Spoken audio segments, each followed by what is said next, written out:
Pues muy buenas noches, sean todos bienvenidos a la revista Lex Informa. En nombre del licenciado René Castellano Holguín, les damos la más cordial bienvenida, quien es fundador de la revista Lex Informa. Pues tenemos un tema súper importante, es la presentación del libro Anatomía del Sistema Nacional Anticorrupción y los Sistemas Locales. Los saluda el maestro Eric Mejía y vamos a dar inicio precisamente. Tenemos a la doctora, la magistrada titular de la ponencia, la magistrada doctora Miriam Lisbeth Muñoz Mejía. Doctora, muy buenas noches, sea usted bienvenida a la revista Lex Informa.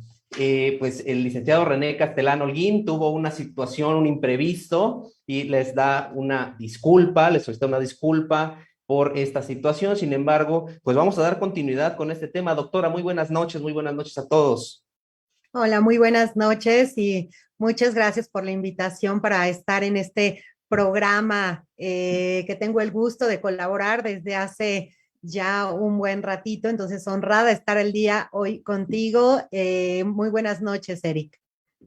Gracias, gracias. Al contrario, doctora, pues el placer es de nosotros, que usted nos pueda acompañar en esta pequeña charla, esta presentación. Pues bueno, permítanme primero presentar a la doctora Miriam Lisbeth Muñoz Mejía. La doctora es magistrada titular de la ponencia 17 de la primera sala ordinaria en materia de responsabilidades administrativas y derecho a la buena administración del Tribunal Superior de Justicia Administrativa de la Ciudad de México. Nos va precisamente a presentar su libro. Ahorita vamos a adentrarnos a la presentación del libro. Sin embargo, el tema es la anatomía del Sistema Nacional de Anticorrupción y los sistemas locales. Pues la doctora, además de ser licenciada en Derecho, también es maestra y doctora en Derecho, tiene especialización en Derecho Administrativo, diplomado en Derecho Administrativo, ha tomado más de 20 cursos en combate a la corrupción, responsabilidades administrativas, transparencia y protección de datos personales, ética pública, bueno, entre otros, doctora. Nos vamos a pasar toda la noche con toda su preparación. Actualmente, la doctora, la magistrada, es catedrática definitiva por concurso de oposición en la Facultad de Derecho de la UNAM. También la doctora, pues, es autora, por supuesto, de su libro Anatomía del Sistema Nacional de Anticorrupción y los Sistemas Locales. Esto de la primera edición de la editorial CUEG, este es el Centro Universitario de Estudios Jurídicos. También coautora del libro La división de las mujeres en la construcción de la transformación social y política de México, coautora también del libro Anticorrupción en la seguridad pública, editado por la Guardia Nacional. Cuenta también con diversos artículos sobre el Sistema Nacional de Anticorrupción, publicados en diversas revistas jurídicas especializadas, como en la participación también de diversos libros, presidenta de la Comisión de la Comisión Anticorrupción de la Asociación de Magistrados de Justicia Administrativa del país, miembro también de la International Association of Women Judges y de la Asociación de Magistrados de Justicia Administrativa de los Estados Unidos Mexicanos. Además, miembro de la Asociación Mexicana de Juzgadoras, miembro del Colegio Colombiano de Abogados Administrativistas, miembro del Grupo de Investigación, Análisis y Opinión, Comisión de Transparencia y Anticorrupción de la Cámara de Diputados.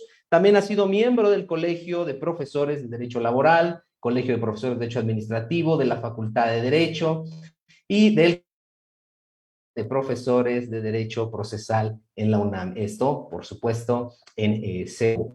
Pues, doctora, esto es nada más un poquito de lo que tiene usted, si no, pues nos vamos a pasar aquí toda la noche con su currículum. Sin embargo, bueno, este tema tan importante que lo es la anatomía del Sistema Nacional de Anticorrupción, precisamente nos va usted a ilustrar con este libro, con esta presentación de su libro, que precisamente lleva ese tema de anatomía del Sistema Nacional de Anticorrupción y los sistemas locales. Les comparto, así como una introducción, que este libro, pues, de sus capítulos, a mi forma muy particular, pues tiene cuestiones muy interesantes. Por ejemplo, el primer capítulo, pues, nos habla precisamente de la integración, ¿no?, de todos estos sistemas. un siguiente capítulo del marco normativo, esto tratando del ámbito convencional, las reformas constitucionales, las leyes locales, un siguiente capítulo de los sistemas comparados, ¿sí? Y finalmente la instauración de los sistemas locales. Por supuesto, la doctora magistrada pues, tiene su propuesta. Pero bueno, entonces yo dejo en uso de la voz, doctora, por favor, para que usted continúe indicándonos el contenido de su libro. Por favor, doctora, tiene el uso de la voz. Muchas gracias nuevamente, Eric, y muchas gracias a la revista Lex Informa por esta oportunidad de presentar ante todos los que nos visualizan este libro, esta propuesta denominada Anatomía del Sistema Nacional Anticorrupción y los Sistemas Locales, que edita el Centro Universitario de Estudios Jurídicos y en donde pues la intención fundamental es dar a conocer de una manera muy sencilla, muy didáctica, qué es el Sistema Nacional Anticorrupción, algo que ha generado mucha expectativa en nuestro país y que sin embargo nos damos cuenta en foros, en reportajes, en comentarios, que sigue siendo una figura desconocida respecto de su integración y funcionamiento por un amplio sector en nuestra sociedad. Entonces, de ahí que, pues, como catedrática en materia administrativa, como catedrática en materia de responsabilidades administrativas y como ciudadana preocupada por el combate a la corrupción, pues se plantea esta propuesta para difundir un poco en la medida que los libros nos lo permiten, qué es el sistema, cómo está funcionando, cómo opera, su objeto, su integración, y pues que con ello cada uno tengamos las herramientas necesarias para poder exigir a las autoridades correspondientes que realicen de una manera adecuada su papel en el combate a la corrupción, pero también integrarnos cada uno de nosotros como ciudadano en este combate, porque estoy convencida que la única forma de acabar con este mal, con este flagelo que tanto nos daña a todos como sociedad, no solo en México, sino a nivel mundial, pues sigue siendo la participación de cada uno de nosotros, que todos asumamos una responsabilidad y un compromiso en el combate de este mal. Y bueno, en México, pues por supuesto que tenemos además una responsabilidad enorme y un compromiso tremendo por abatir la corrupción, dado que desde hace algunos años estamos en los primeros lugares, desafortunadamente, de altos niveles de corrupción. Entonces, estamos entre los países calificados como más corruptos. Entonces, necesitamos un cambio ya, y este cambio también se ha asumido con un gran compromiso y con una gran responsabilidad desde el gobierno. Tan es así que precisamente en el año 2015 México reconoce la necesidad de crear un nuevo diseño institucional para el combate a la corrupción. De ahí que precisamente en este año 2015 se haya emitido, se haya promulgado esta reforma constitucional para implementar el Sistema Nacional Anticorrupción. Este sistema que queda establecido especialmente en el artículo 113 de la Constitución, que se inserta en el título cuarto relativo a las responsabilidades, todo el sistema de responsabilidades de servidores públicos, de particulares y la responsabilidad del Estado. Y precisamente en este esquema de responsabilidades, pues nos vamos a centrar en un nuevo diseño institucional. Entonces, es muy importante manifestar que este sistema anticorrupción, como su nombre lo dice, no se trata de crear un nuevo ente, no tenemos una agencia anticorrupción, no tenemos un órgano constitucionalmente autónomo, no. Lo que vamos a hacer es tomar a las instituciones que ya existen en nuestro país, que se vinculan con áreas estratégicas de combate a la corrupción y dotarlas de mayores herramientas y de mayores elementos también procedimentales para prevenir, detectar y sancionar hechos vinculados con este mal. Entonces, no tenemos nuevo organismo, no engrosamos la administración, no generamos un presupuesto más alto, vamos a dar mayor responsabilidad y facultades a las autoridades que ya están.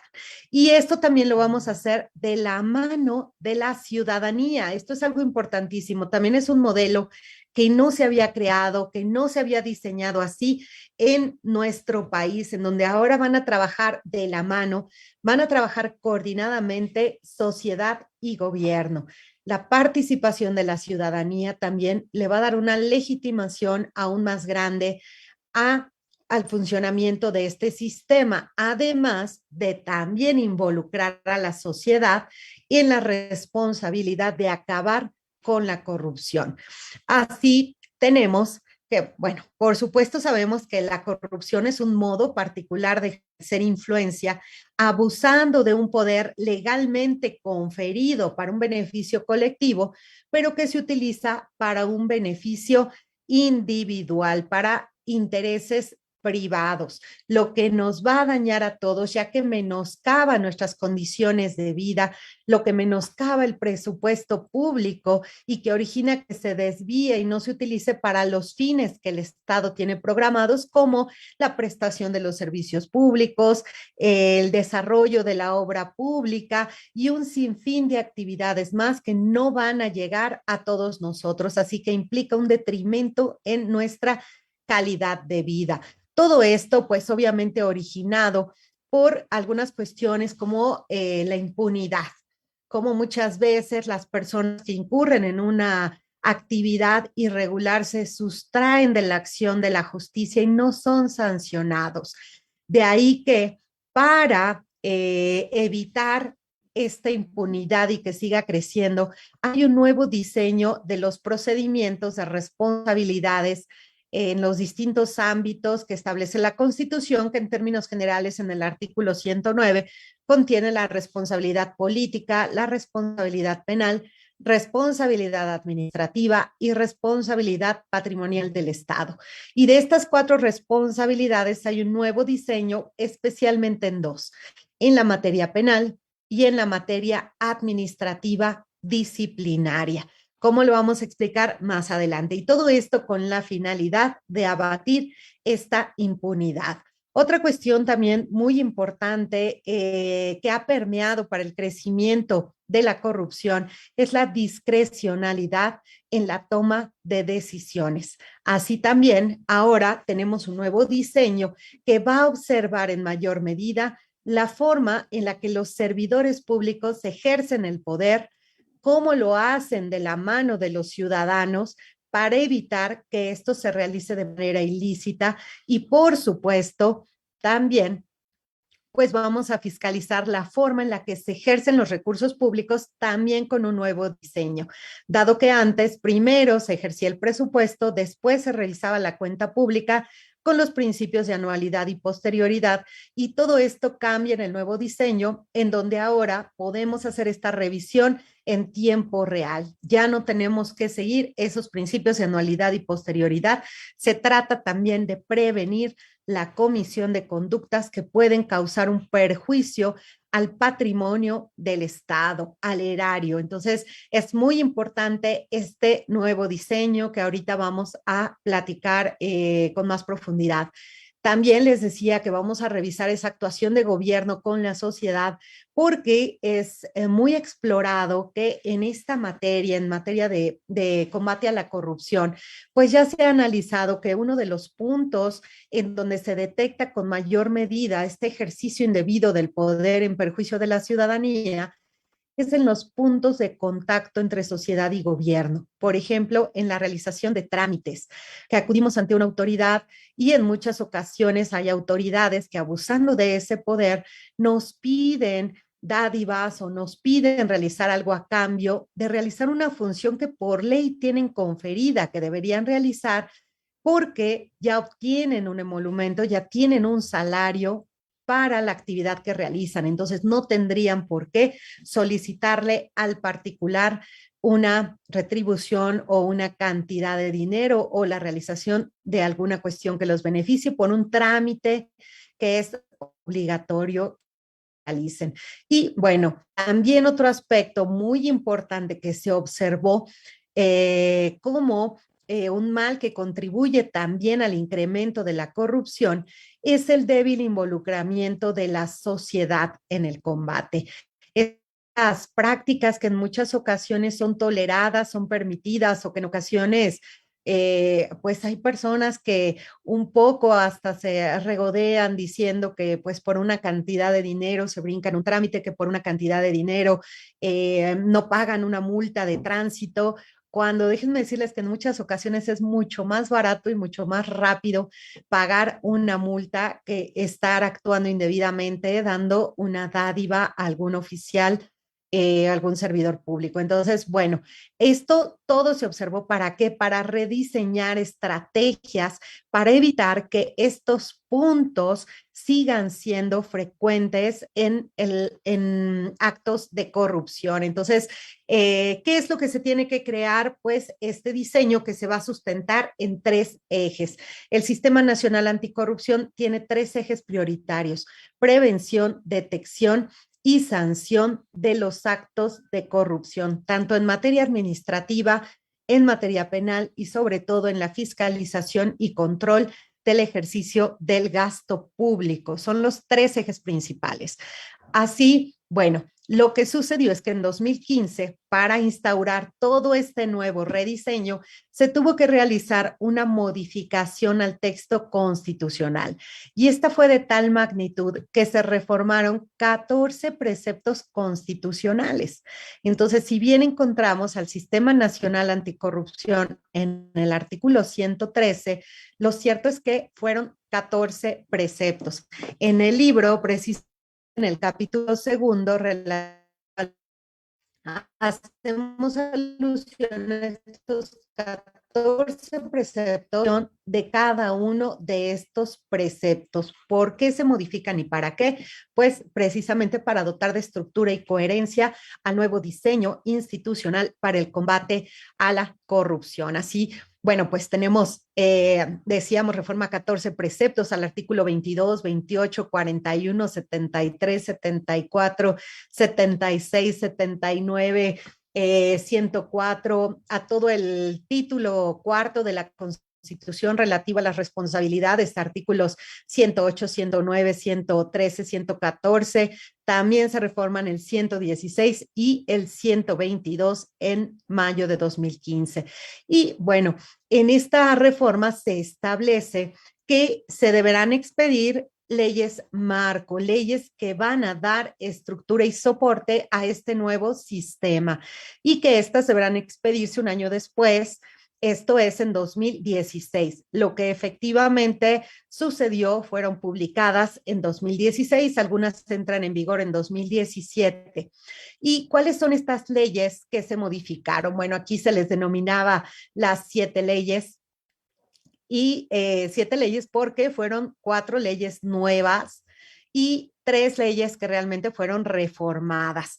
¿Por qué se emitieron 4 leyes nuevas? Bueno, una, porque precisamente se refiere a la Ley General del Sistema Nacional Anticorrupción, que no existía, y en donde se van a plasmar el objetivo del sistema, también su integración y el funcionamiento de cada uno de los comités y de los sistemas locales anticorrupción que lo conforman y que ahorita más adelante voy a mencionar. Y bueno, entonces tenemos en primer lugar la Ley General del Sistema Nacional Anticorrupción. También tenemos una nueva Ley General de Responsabilidades Administrativas. Aquí encontramos un esquema muy importante en donde ya se está cambiando el paradigma del derecho disciplinario en México y que inclusive ha generado todo un nuevo movimiento para generar una dogmática nueva en materia de responsabilidades. Esta materia no es nueva. Desde la Constitución del 57 ya teníamos un sistema de responsabilidades que efectivamente ha ido evolucionando, pero que ha sufrido un parteaguas con este nuevo diseño que se establece a partir del surgimiento del Sistema Nacional Anticorrupción. ¿Por qué? Porque en esta ley, en primer lugar, se van a homologar los procedimientos, las faltas y las sanciones para todos los servidores públicos del país. Es decir, ya no vamos a tener leyes diferentes en cada entidad federativa y en el ámbito federal, sino que esta es una ley marco, es una ley modelo que debe seguirse en todas las entidades. Antes encontrábamos en algún lugar determinadas faltas o teníamos que había facultades discrecionales de las autoridades resolutoras para determinar en qué casos una conducta se consideraba grave y sancionarla con mayor fuerza. Sin embargo, ahora la nueva ley contiene un novedoso catálogo de faltas graves y faltas no graves. Esto va a ser importantísimo. Ya dejamos de lado también discrecionalidad de la autoridad para sancionar y lo que vamos a hacer es tener ya estas conductas perfectamente establecidas, perfectamente tipificadas en las leyes de responsabilidades. Entonces tenemos estos catálogos que, por cierto, también los mencionamos aquí en el libro, en el capítulo 2, con unos esquemas, cuadros en donde se contienen cuáles van a ser esas faltas graves, faltas no graves, las sanciones. Y otra gran novedad también que se incluye ahora en la Ley General de Responsabilidades es un sistema de sanciones en donde se incluye a los particulares como sujetos de sanciones. Antes era una ley simplemente de servidores públicos, pero se hace un análisis y se considera que también hay particulares que van a estar participando en ese ejercicio del poder y que se benefician también indebidamente. Así que si hay un beneficio indebido por esta interacción que tienen con los servidores públicos, como por ejemplo sucede o ha sucedido mucho en el tema de licitaciones, en donde hay muchos esquemas para evadir la ley y obtener beneficios indebidos a costa del dinero que aportamos, ¿no? Del dinero que contribuimos al Estado y que decíamos se desvía de su objeto principal para beneficiar a unos cuantos. Bueno, pues ahora también esos particulares que incurran en conductas indebidas pueden ser sujetos de sanción administrativa. Así que encontramos que esta ley sanciona a servidores públicos y particulares. Y estos particulares además pueden ser personas físicas o personas morales. Esto es muy importante porque las sanciones pueden llegar, en el caso de personas morales, a la disolución de la sociedad. Entonces, por supuesto, son sanciones fuertes, que son sanciones estrictas, que tienen como fin evitar que las sociedades, evitar que las personas morales, que las personas físicas o que los servidores públicos sigan realizando o realicen conductas indebidas en detrimento de la prestación del servicio público o del gasto público. Entonces, bueno, tenemos todo un nuevo rediseño en el sistema de responsabilidades al que también hacemos alusión en el capítulo 2. ¿Por qué? Pues porque considero que es muy importante no solamente saber qué es el sistema, cómo opera y su objeto, sino también todas las leyes que le dan marco y estructura y cómo se va a vincular con un cúmulo de actividades que fueron reformadas y rediseñadas a partir de la creación de estas leyes. Así que en este capítulo 2 pues se alude a esta ley general del sistema, la ley general de responsabilidades, cuáles son las novedades, cuál es el nuevo procedimiento, en donde además se involucran nuevas autoridades, como por ejemplo los tribunales de justicia administrativa, que ahora tienen un papel esencial e importantísimo, diferente al que tradicionalmente han jugado, ¿no? Porque los tribunales sabemos que siempre han sido garantes de la legalidad de la actuación de las autoridades administrativas, evitando los abusos del poder. Y en ese sentido, pues conocían ya de actos administrativos como las resoluciones sancionadoras de los servidores públicos. Sin embargo, ahora, tratándose de faltas graves, los tribunales, a través de las salas especializadas, vamos a ser sancionadores en el caso de conductas graves. Entonces ya no solamente revisamos si las autoridades administrativas actuaron debidamente sancionando o no, o emitiendo actos de autoridad, sino que vamos a ser nosotros quienes determinemos si hay responsabilidad o no de servidores públicos, de particulares y particulares en situación especial, una categoría también ahí especial que contiene la ley. Y bueno, es todo un gran diseño al que también hacemos alusión en el libro, en el capítulo segundo. También se reformó, más bien se expidió una nueva ley orgánica del Tribunal Federal de Justicia Administrativa. ¿Por qué del tribunal? Precisamente para adaptar esta nueva estructura y competencia de los tribunales a lo dispuesto en la Constitución, en el 109 y en otros artículos en el que le dotan de esta nueva competencia. Así que para no hacer parchecitos y no tener por ahí algunos artículos que no estuvieran acorde a todo este nuevo diseño, mejor se dio una nueva ley en donde ya se contiene la creación de estas salas especializadas de la tercera sección de la sala superior para ejercer esta nueva competencia, bueno, y algunas otras que también aludimos aquí.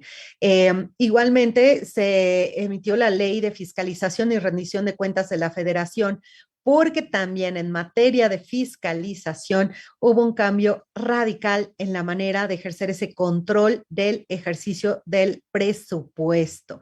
También aquí pues estamos explicando en qué consistió este cambio a la ley y por qué se emite una nueva ley.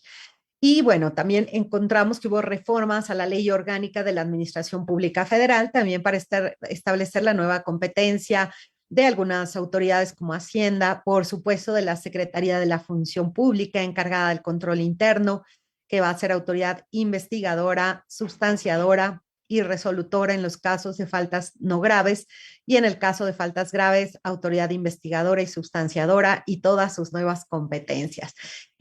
También hubo una reforma a la entonces Ley Orgánica de la Procuraduría General de la República, dado que también hay un cambio en el Código Penal Federal, en su título 10 relativo a los delitos por hechos de corrupción. Antes eran los delitos cometidos por servidores públicos, se cambia la denominación a delitos por hechos de corrupción. Es muy importante destacar que aunque a veces en medios escuchamos el delito de corrupción, no hay tal, no hay un tipo penal que establezca un delito de corrupción. Hay un capítulo de delitos por hechos de corrupción, como son soborno, peculado, cohecho, abuso de funciones y algunos otros, de los cuales también incluyo un cuadrito, un esquema aquí en el libro para poder identificarlos rápidamente y que van precisamente en relación con las reformas a este Código Penal Federal. Y entonces, bueno, tenemos que todas estas nuevas leyes fueron denominadas leyes marco. Y bueno, ¿por qué son tan importantes estas leyes? Porque decíamos, establecen un nuevo modelo para todo el país. Entonces, igualmente en esta materia vamos a tener las mismas reglas, eso es muy importante, ya no vamos a tener discrecionalidad, ya no vamos a tener diferencia en cada entidad, todos vamos a tener las mismas reglas del juego para que podamos hacer un combate efectivo a la corrupción. Y bueno, también es importante mencionar que toda esta reforma va a tener en parte sustento en muchas convenciones, bueno, 3 específicamente, que el Estado mexicano eh, ha suscrito a nivel, pues obviamente internacional, ¿no? Estas convenciones como, por ejemplo, la Convención Mérida, que es una de las más famosas y que la fecha en la que fue suscrita precisamente dio lugar al surgimiento del Día Internacional contra la Corrupción, que es el 9 de diciembre. Y bueno, de estas 3 convenciones que tiene México suscritas, eh, se determinó que los estados parte, como México, pues tienen que adaptar su legislación a estos estándares que se contienen de combate a la corrupción, estas prácticas internacionales, a estándares internacionales en los que México no había homologado del todo su legislación. Entonces, dando cumplimiento a estos, la administración anterior en su Plan Nacional de Desarrollo estableció como uno de sus objetivos, a través de la visión de un México global, precisamente dar cumplimiento a este compromiso y estas reformas que se hacen a toda esta legislación interna ya van adaptándose a esos compromisos internacionales. Y en el libro también Hago alusión a cada una de estas convenciones, a su contenido, a su diseño y pues un análisis por ahí adminiculado con la legislación nacional para que veamos en dónde se está plasmando ya todo esto. Y bueno, todo eso es el soporte, es el marco para el surgimiento de este sistema. Pero esencialmente, ¿qué es el sistema? Bueno, el artículo 113 establece que el sistema es una coordinación de autoridades, de las autoridades de todos los ámbitos de gobierno, es decir, federal, estatal y municipal, competentes en la prevención, detección y sanción de faltas administrativas y hechos de corrupción, así como en la fiscalización y control de los recursos públicos. Esto definido por el propio artículo 113 de la Constitución y que además de conformidad con el artículo sexto, la Ley General del Sistema Nacional Anticorrupción, tiene por objeto establecer los principios, bases generales, políticas públicas y procedimientos para la coordinación de estas autoridades de todos los órdenes de gobierno. Y bueno, un aspecto importantísimo es que se les va a dar la potestad para crear y diseñar la política nacional anticorrupción, que va a ser fundamental para el principal eje que es la prevención. No queremos que se cometan estas conductas, no queremos que haya un daño al ejercicio de la actividad del Estado. Así que lo principal es prevenirlo. Y bueno, toda esta política, por cierto, ya se emitió en 2020. Tenemos por ahí en 2020, en enero, esta Política Nacional Anticorrupción que emite el Comité Coordinador del Sistema. Y este sistema, como bien decíamos, es una coordinación de autoridades. ¿Y cómo se van a coordinar las autoridades y los particulares que van a ser partícipes de esta lucha contra la corrupción? Bueno, se van a coordinar a través de la integración de 3 comités. Un comité que se denomina Comité de Participación Ciudadana, y que precisamente va a estar integrado por ciudadanos, ¿no? Por ciudadanos que van a ser electos por un comité de selección que va a ser designado por el Senado, por los congresos, y que va a tener, entre sus funciones, una función muy importante que es generar una red y un vínculo con las organizaciones de la sociedad civil y el gobierno. ¿Para qué? Para que éstas participen en este diseño de combate a la corrupción y en la creación de la política pública que va a proponer este comité y que posteriormente va a ser aprobado por el Comité Coordinador del Sistema. El Comité Coordinador del Sistema se va a integrar por 6 autoridades y un particular, el presidente del Comité de Participación Ciudadana. ¿Y qué autoridades vamos a tener involucradas? Autoridades de la Auditoría Superior de la Federación, es decir, todo lo relativo a la fiscalización del gasto público. Tenemos autoridades de la Fiscalía Especializada en Combate a la Corrupción y que obviamente se refiere todo el tema de los delitos por hechos de corrupción.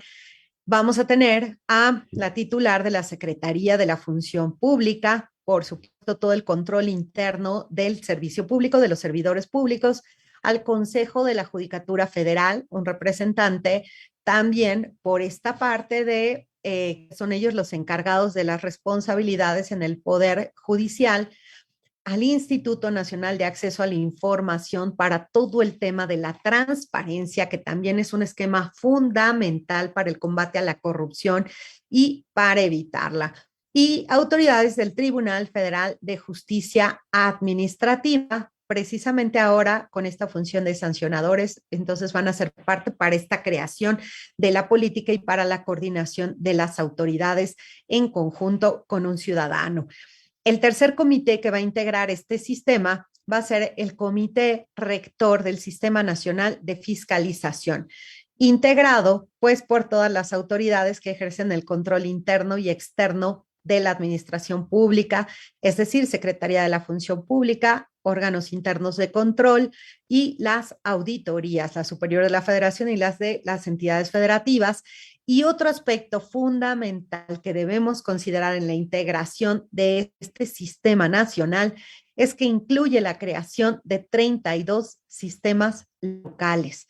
Es decir, se establece desde la Constitución, desde el artículo 113, que cada entidad federativa debe conformar un sistema local anticorrupción, reproduciendo en lo posible el sistema nacional anticorrupción. De ahí que precisamente en el libro incluya o se incluya el capítulo cuarto relativo a los sistemas locales con esta propuesta y obviamente mi visión acerca de la manera en que deben implementarse. Algunas recomendaciones precisamente sustentadas también un poco en la experiencia de algunas entidades que sufrieron algunos reveses cuando la Corte invalidó algunas de las disposiciones normativas, algunas porciones normativas de sus leyes por no seguir este modelo. Y cuestiones que son muy importantes de observar, como la capacitación constante de los operadores del sistema, la selección de los perfiles, la transparencia en los procesos de designación de los servidores públicos que van a ser estos operadores del sistema.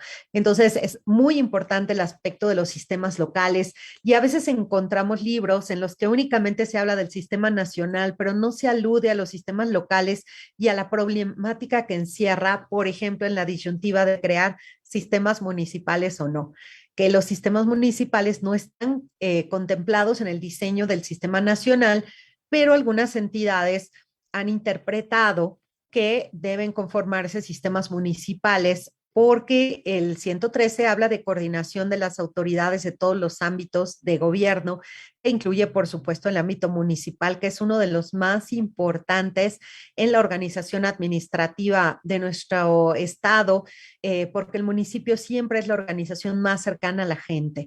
Así que puede tener, ¿no?, esa sensibilidad para saber cuál es la problemática de combate a la corrupción.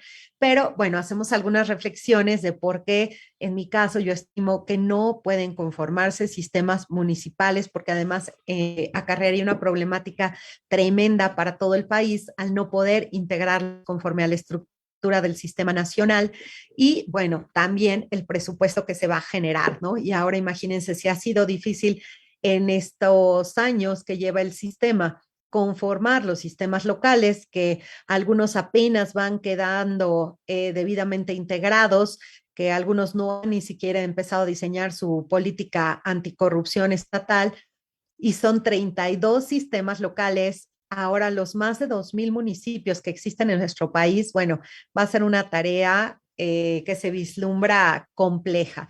Entonces, bueno, es un poco de el contenido del libro, toda esta estructura del sistema nacional, las funciones que van a tener las distintas autoridades, la legislación que se modifica y también algunas experiencias de algunos países que explicamos en el capítulo tercero, relativo, por ejemplo, a la manera en la que se realiza esta labor por parte de autoridades de Alemania, de Singapur, de Brasil, de Colombia, algunos grandes casos de éxito, como es precisamente el caso de Singapur, que de ser uno de los países con mayor corrupción, pasó a estar en los primeros lugares en combate a la corrupción, en los índices de percepción de la corrupción más bajos, con la mejor calidad de vida a nivel mundial por varios años, también con el mayor ingreso per cápita. Entonces son grandes experiencias que le pueden dejar a México ejemplo y reflexión de esquemas de combate en donde creo que lo principal es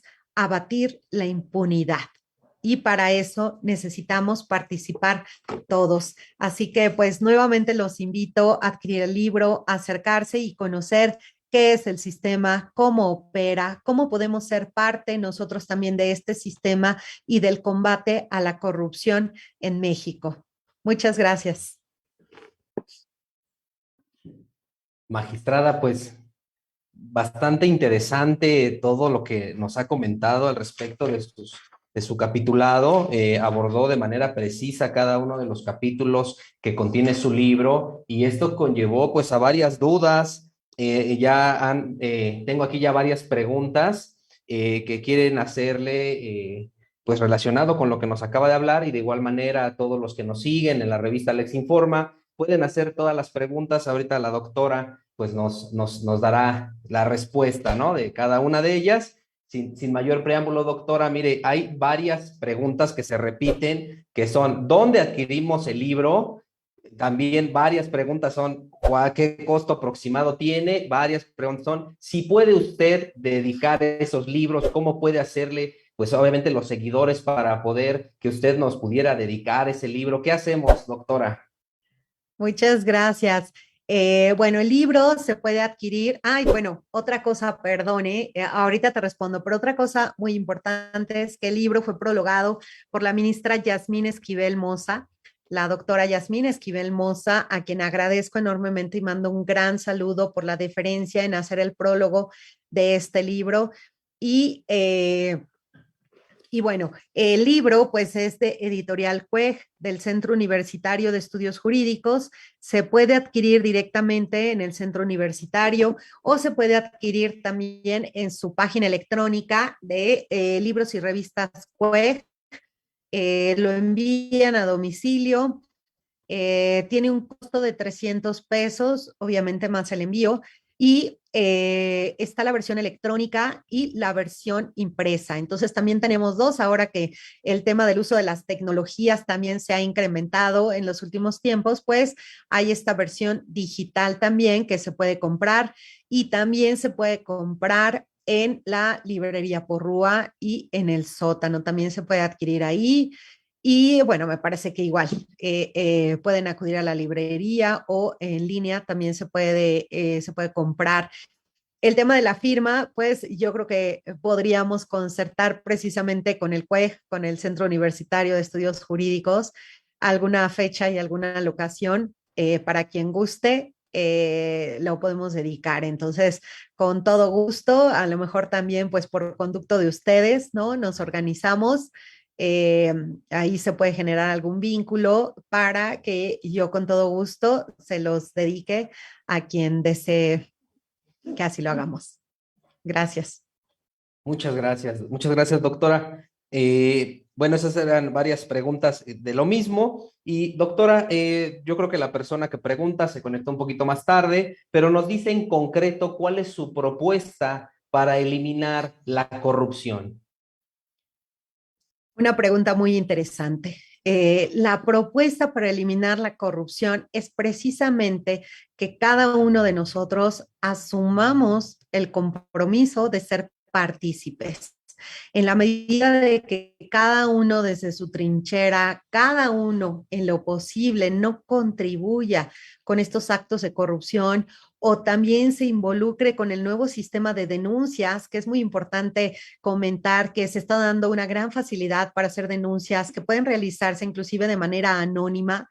Hay portales digitales en la Secretaría de la Función Pública, hay portales que también hay en cada una de las dependencias en donde podemos realizar denuncia, se puede hacer vía telefónica, se puede hacer por correo, les digo, puede ser inclusive anónima, porque entendemos o las autoridades han entendido que en muchos casos se tiene miedo de denunciar por las represalias que se pudieran generar, ¿no? Cuando podemos ser identificables, pues por supuesto que subsiste un miedo, de ahí que inclusive la Secretaría de la Función Pública haya emitido unos lineamientos para la presentación de las denuncias por una figura que denominan alertadores de la corrupción, que hay alertadores internos y alertadores externos. Internos cuando se refiere a servidores públicos, precisamente por ser parte de la estructura de gobierno, y externos cuando se refiere a los particulares. Y esto con la finalidad de que cualquiera de nosotros que tenga conocimiento de algún acto indebido, pues haga esta denuncia respectiva ante las autoridades, brindando todos los elementos que estén a nuestro alcance para que la autoridad pueda contar con ellos y así iniciar las investigaciones y sancionar. La única forma de abatir la impunidad es a través de la participación de todos, sobre todo con esta denuncia que hagamos para que se eviten este tipo de conductas. Entonces creo que es eso, asumir cada uno de nosotros responsabilidad en el combate a la corrupción es lo único que nos puede llevar a generar un cambio. Si nosotros consideramos que corresponde únicamente a las autoridades, no se va a lograr este cambio, porque es una tarea y una responsabilidad de todos. Gracias. Magistrada, muchas gracias. Muchas gracias. Pues mire, nos pregunta Julián Israel. Dice, disculpe, magistrada Miriam, en el capítulo 2 del libro de su autoría y del análisis que realizó en el ámbito internacional de las convenciones para el combate a la corrupción, la pregunta es que si en México se ha cumplido de manera oportuna con las directrices y compromisos internacionales suscritos y cómo se ha reflejado esto en el marco jurídico nacional. Gracias, pues esta pregunta interesante, efectivamente, creo que ahora hay una gran tendencia a voltear hacia el marco internacional, a las convenciones y tratados internacionales para cumplir con estos controles de convencionalidad a los que estamos obligados los juzgadores.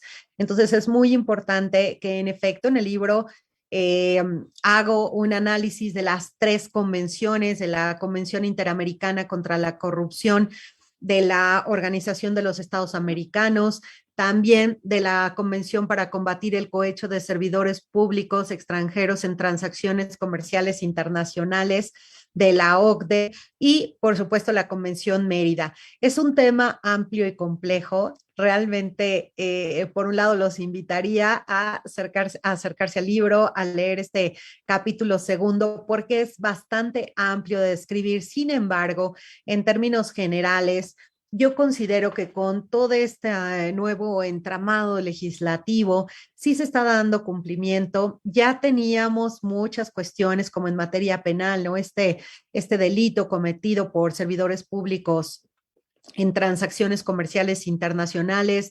Sobre todo se habla mucho del cohecho, de peculado, que ya tenemos en nuestra legislación, pero también hay muchas otras reglas, por ejemplo, en materia administrativa, a través de las cuales se busca prevenir, detectar y sancionar los actos de corrupción. Por ejemplo, con estos esquemas de denuncia que van a contribuir de una manera enorme. Ya existía antes la denuncia, por supuesto, pero ahora se establecen reglas novedosas como el hecho de que esta pueda ser anónima y de estos diseños para facilitar esta denuncia como en estos portales de la Secretaría de la Función Pública. También, por ejemplo, se hace alusión a los perfiles, al sistema de control que debe haber en la selección de las personas que van a ocupar cargos públicos, en el tema de género, en el tema de respeto a derechos humanos, en el tema de capacitar a todos los operadores de este sistema en el ámbito penal, en el ámbito administrativo, transparencia, fiscalización y control de gasto público, de que estén perfectamente capacitados y te decía, de que haya transparencia en el ejercicio de la función. Entonces, son una serie de situaciones que nos hemos dado cuenta que el Estado mexicano ha ido adaptando. Entonces, son varias las normas en las que se contribuye con esta finalidad, pero en términos generales podríamos decir que es el ámbito penal, el ámbito administrativo y en materia de transparencia. Entonces, sí hay muchísimas cosas a las que ya creo que nuestra legislación está adaptada a lo que establecen estas convenciones internacionales y en donde ya nosotros también estamos participando en estos estándares internacionales. Inclusive te podría mencionar que un aspecto muy importante que suena mucho también en redes ahora que está muy de moda es el tema del compliance, ¿no? El tema de esta responsabilidad empresarial que se está generando del cumplimiento de muchas obligaciones en materia administrativa y materia de transparencia. Se habla mucho precisamente de estándares internacionales, pero por otro lado, generalmente no volteamos a las leyes internas y es en la Ley General de Responsabilidades, en su artículo 25, que se establecen los parámetros que deben cumplir las empresas, como contar también con códigos de ética, circularlos, este tema nuevamente de la capacitación, el tema de un sistema de denuncias también en las empresas, de este sistema de transparencia y una serie de cuestiones más que también deben ser observadas y que van a dar pie a los tribunales para que en el caso de que exista una falta grave cometida por una persona moral, vamos a tomar esos parámetros, esos estándares para determinar si sancionamos con mayor fuerza o reducimos también las sanciones si cumplen con todos estos parámetros. Hay inclusive acuerdos que se pueden celebrar, lo establece el artículo 24 de la ley, entre empresas y algunas secretarías, como la Secretaría de la Función Pública, para ayudarles con la capacitación y que también tengan un diseño empresarial apegado a la norma y te decía, a estos estándares que se establecen en todas estas convenciones para mejorar sus prácticas y con ello también abatir la corrupción desde ese ámbito. Entonces, sí son muchísimos aspectos los que vamos a encontrar vinculados con nuestra norma en relación con estas convenciones. Gracias, magistrada. Mire, usted tocó un tema, creo que va encaminada esa pregunta, de los salarios de los servidores públicos y de estas cuestiones de corrupción de los servidores públicos. Esa es la pregunta que realizan es que si usted cree que con los pocos salarios o recursos que el Estado les da a sus trabajadores, esto es lo que da pauta a que estos servidores públicos pues accedan de cierta manera a la corrupción. Y la pregunta en concreto es eso, que si aumentaran o incrementaran los salarios de los policías o del personal de los servidores públicos, ¿disminuiría la corrupción?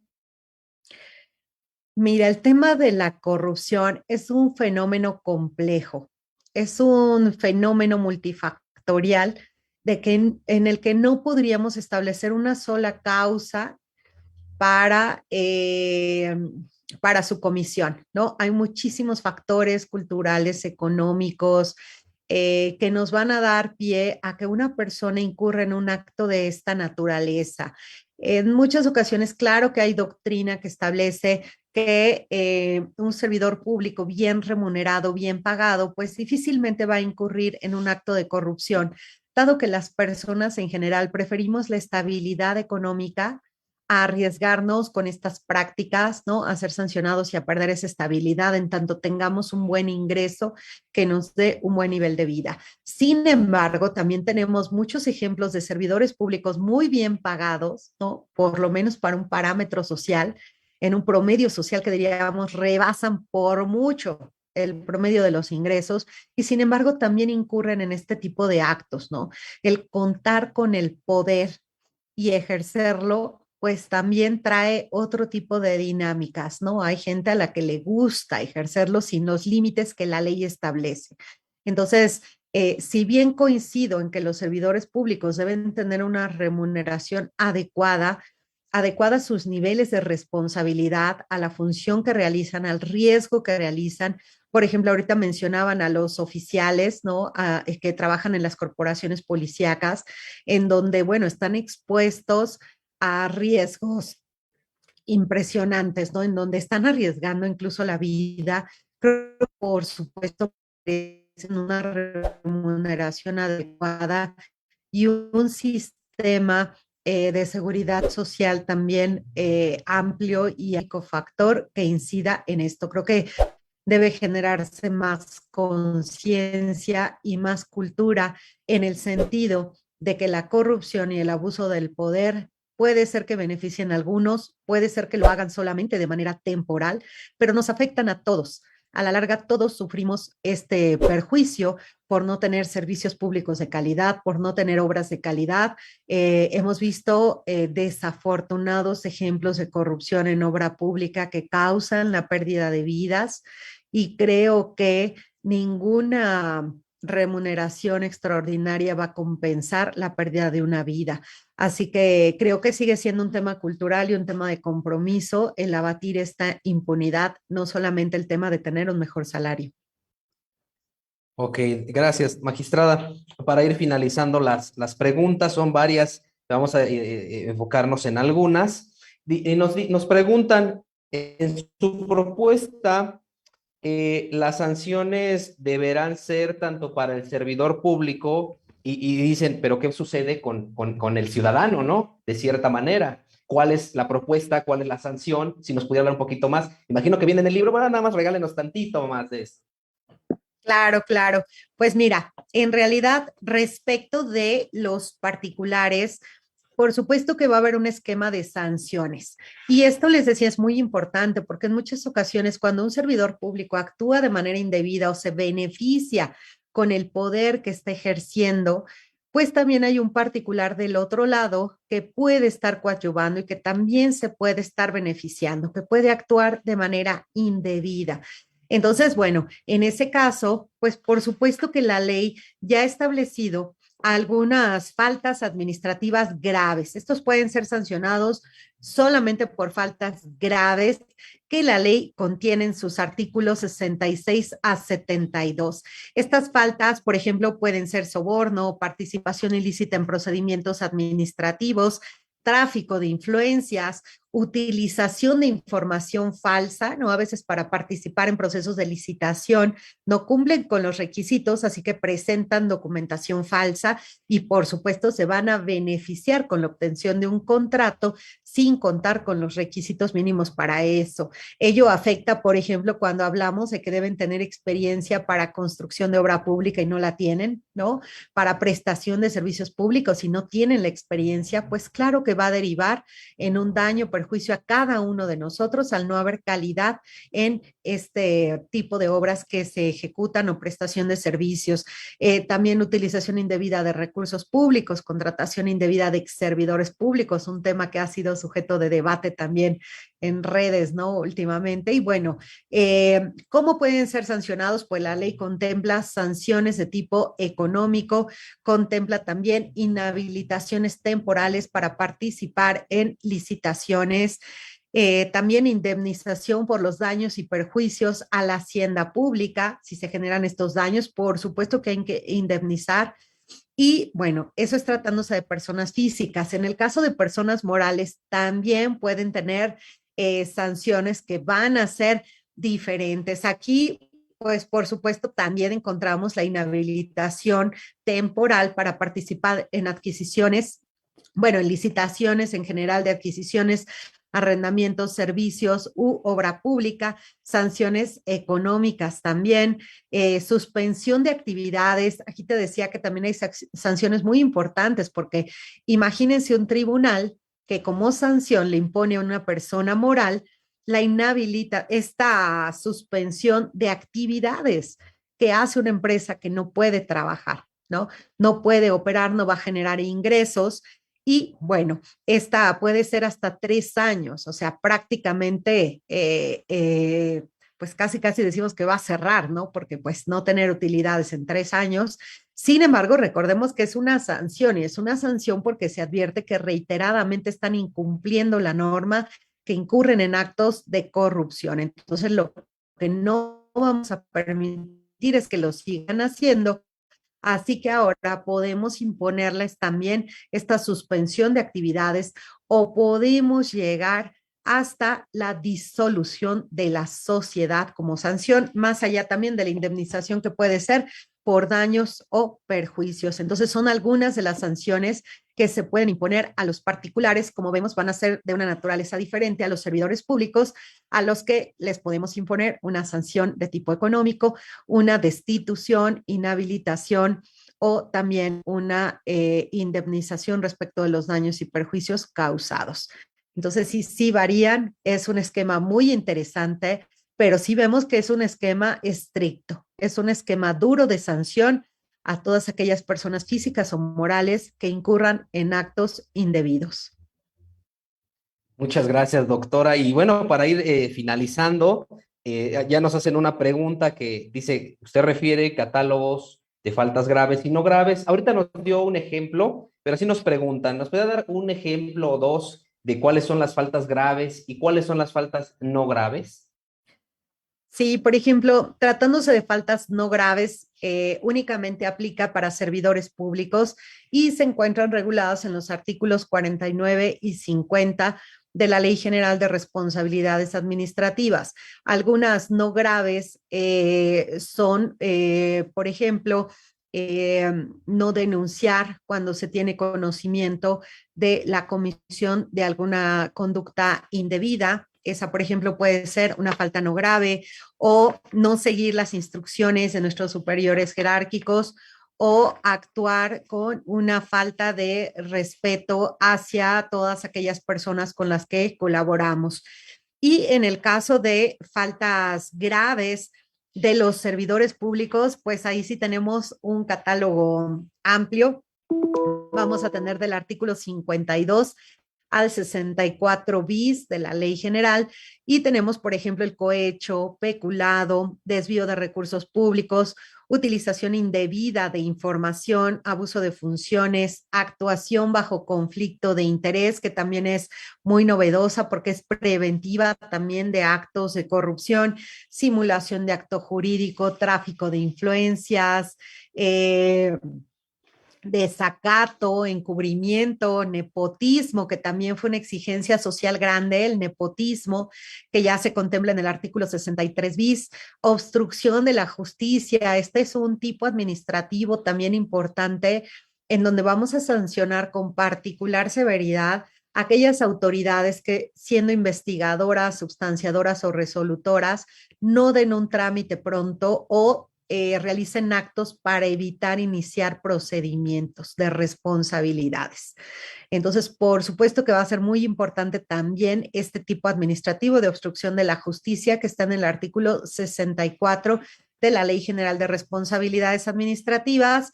Y bueno, también un tipo muy importante que ha pasado un poco desapercibido en las leyes de responsabilidades y en materia administrativa es el relativo a abuso de funciones, con una reforma que se realizó recientemente, bueno, el año pasado, en donde ya dentro del abuso de funciones se establece también cuando se incurra en alguna de las conductas a que se refiere el artículo 20 ter de la Ley para el Acceso a las Mujeres a una Vida Libre de Violencia, y que se refiere a estas formas de violencia política contra la mujer.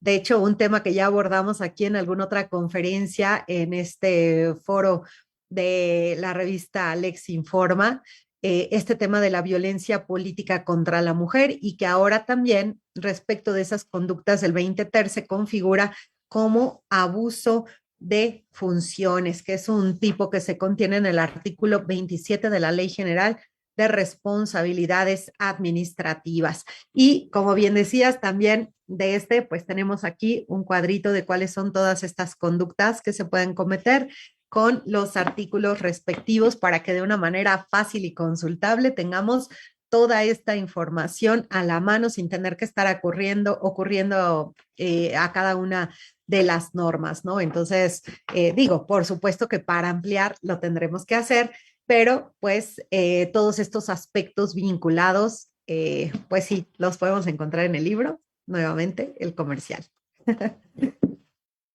Magistrada, pues no queda más que adquirir el libro porque todas las preguntas pues están ahí, ¿no? Entonces hay que adquirirlo, hay que tenerlo para consultarlo y que nos disipe todas esas dudas. Doctora, pues mire, le mandan saludos.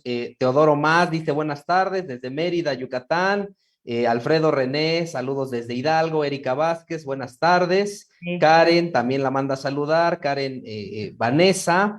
Graciela Saji dice un gusto escuchar a la magistrada Miriam, siempre clara en sus disertaciones. Agradece también a la revista Lex Informa, le manda saludos desde Oaxaca, magistrada. Y también Castro HZ Bren dice saludos, magistrada. Aquí está presente su equipo del Tribunal de Justicia Administrativa de la Ciudad de México. Entonces, aquí ya tiene a todos viéndola, magistrada. Y bueno, no queda más que agradecerle, doctora, si usted quiere proporcionar sus redes sociales para que la sigan, para que adquieran a lo mejor por ese conducto, un mensajito, doctora, su libro. No sé si quiera proporcionarnos sus redes sociales, doctora.